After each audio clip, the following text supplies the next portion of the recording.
Cyber virtual threat, keystroke kill, identity hidden I fulfill. Cyber assassin, that's my prowl. Codes in hand, you'll fall. Hack and strike, chaos I make. Cyber realm, my domain to take. Alright, so I'm getting back into what I used to do, walking and talking. So I'm definitely going to do a hike this weekend and let spirit flow. I've been doing the videos with a lot of different personalities, going over different ideas, people who are getting into their path in life of whether it is their healing or they're healing others, or just expressing their experience on their journey in life. It's always about perceptions and, you know, the perspective that we are viewing our experience in life from, as far as I'm concerned. Being that I view things as a collective consciousness that we are all a part of, and we reflect it through ourselves in our singular ways, but we are all pieces and parts of the larger whole. And as one seems to be separate from the other, we are truly pieces of the same thing. With that being said, man, I've stepped into some sovereignty that I've never embodied in my life, as far as my daily goings on in work life especially, and personal life as well, of being unapologetic in my method of madness. You know, what I normally would apologize for or second think and wonder, am I being too harsh? Am I going too far? Am I not taking other people's advice into consideration? I'm really stepping into trust of my own thought processes, my own desires, my own will, my own freedom of choice, and my own discernment. My ability to know what things should be, how they will be, and my perception of past, present, future, I'm trusting on a level that I never have before. And in that process of gaining my own trust and trusting my decisions, I've become more successful in my work endeavors and my personal relationships. I've been able to shed a lot of weight of burden of feelings and emotions that normally would weigh on me. I'm just letting them shed away through trust and embodiment and acceptance of, you know, we have to make decisions and then we have to own the outcomes, right? And sometimes it's easier to ask someone else and let it be their fault if it goes wrong, but if it goes right, then it's also not yours, it's theirs, right? Typically been pretty good at that, but on larger level with bigger decisions, especially business wise, you know, you're told to do things a certain way, you're expected to do certain things in certain time frames in certain ways. And sometimes you have to question why you're being asked to do certain actions or spend your time in certain ways. And also, sometimes people want to, you know, take what you're doing and make it theirs, use what you're doing or use your efforts to their gain. And it does turn around into, you know, what are you doing for you? Are you doing it for you? Are you doing it for others? Is it succeeding on your efforts? Is it succeeding on their efforts? I mean, there is a place for self-sacrifice and selflessness, but there is also a place for selfishness and self-worth and building for self. It doesn't all have to be about ego, and that's something that this embodiment, this ego death, and these, embodying these different aspects from shadow, personality aspects that have been shunned and pushed away, bringing them back in. What that's bringing to me is the embodiment of being okay with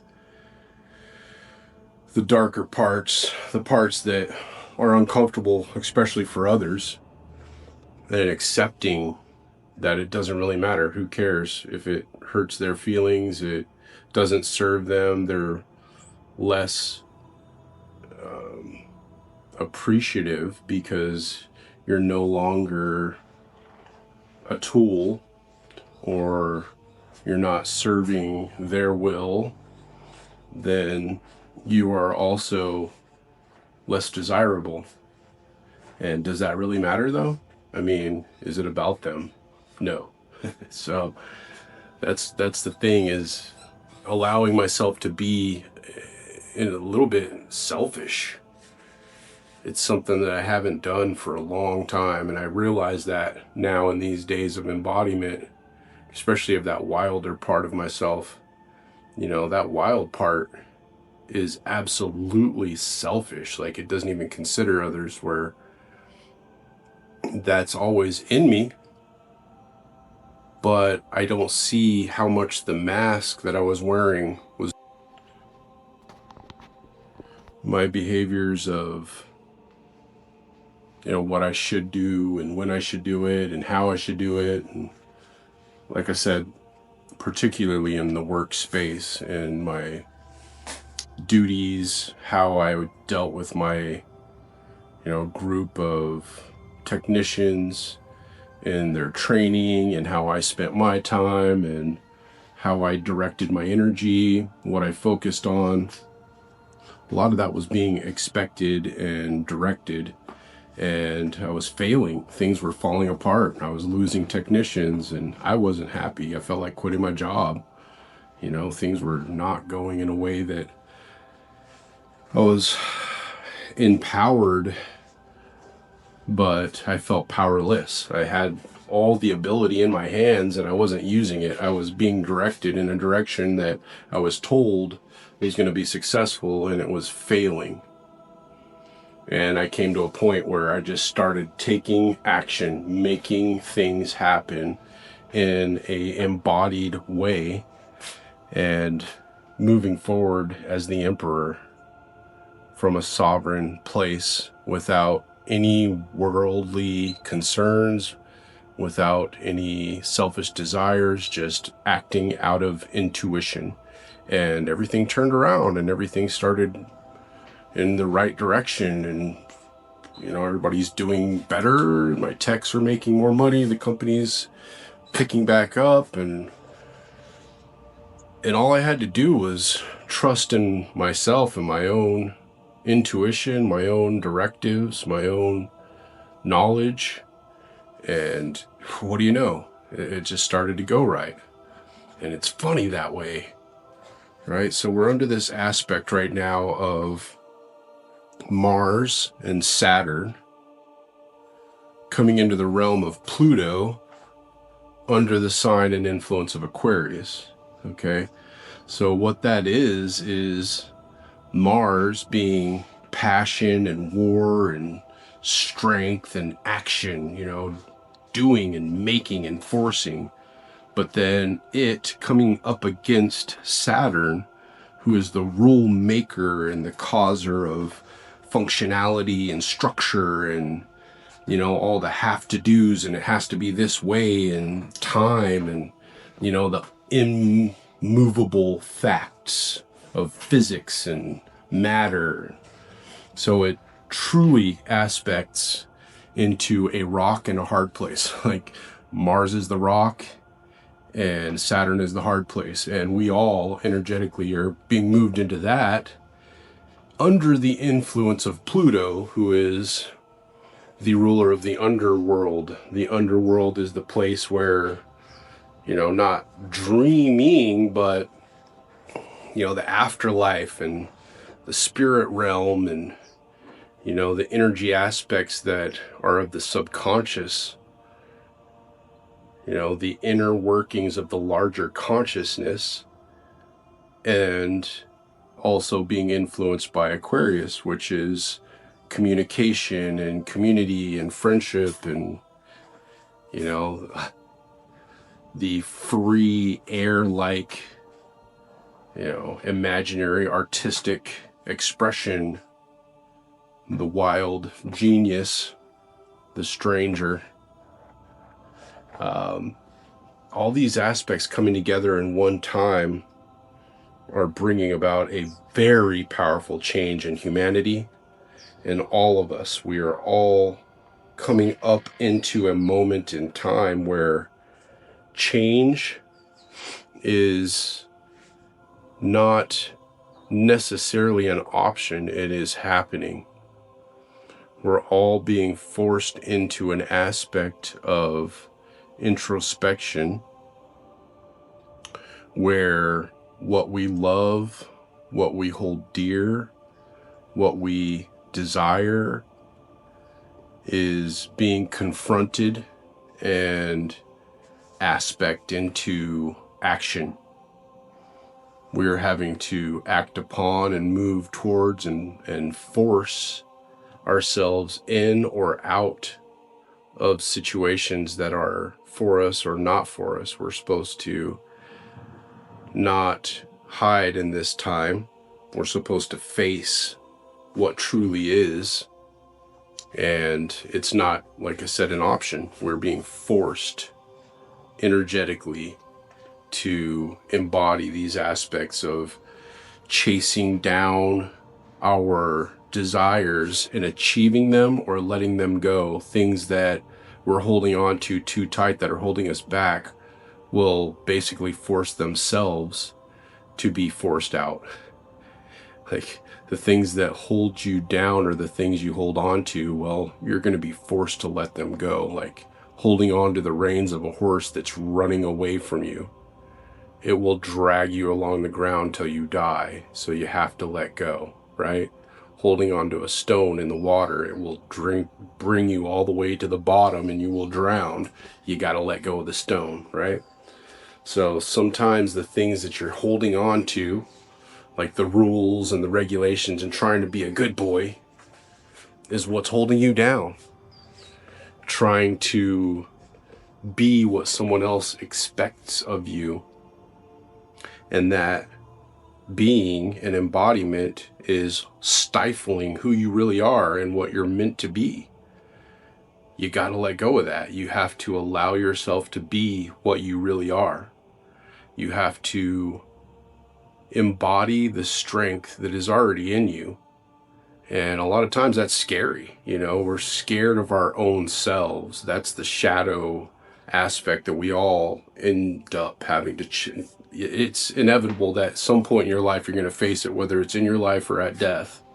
A lot of people who have had near-death experiences say, when they come out of it, the thing that they feared the most was not living. The things they didn't do, the things they were afraid to do is what bothered them the most in the moment that they thought it was all over. They said, why didn't I do these things? Why did I stop there due to safety? It's like something that came out of the whole Rona time frame of, giving up your freedom for safety. Is that a good choice? You know what I mean? Like, would you rather be enslaved and safe, or be in danger of being ill but be free? Let me be in the sunlight and be healed, because I don't want to live a life indoors. Just like that whole thing about nuclear war. If we were to have a nuclear war, would you live in a bunker? Hell no. Let me die outside in the sun. I'd rather die outside in the sun than live underground like a rat. That's just my personal take on that whole aspect. So it's something about the embodiment of the warrior's path of, death or dishonor, death before dishonor. You have to be happy in who you are, or else what are you? Who are you? If you're not proud of you, then what's the point? Just quite honestly. But it isn't so much, something that is in the here and now and right now and forever.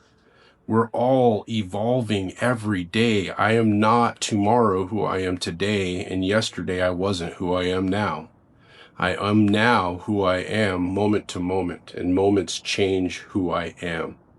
I'm never a constant. I'm who I need to be for the moment. As the moment's aspects affect me, I am affected in the moment to be. And allowing that is freedom. Knowing that you don't have to be so rigid and hold yourself in this one clay form and hold that form, or else you're not being authentic. Being authentic is being free enough to be whoever you need to be in the moment.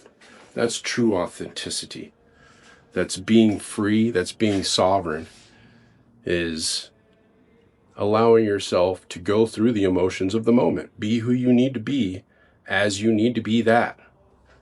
And don't hold that forever. It's only for now. It's not forever. So,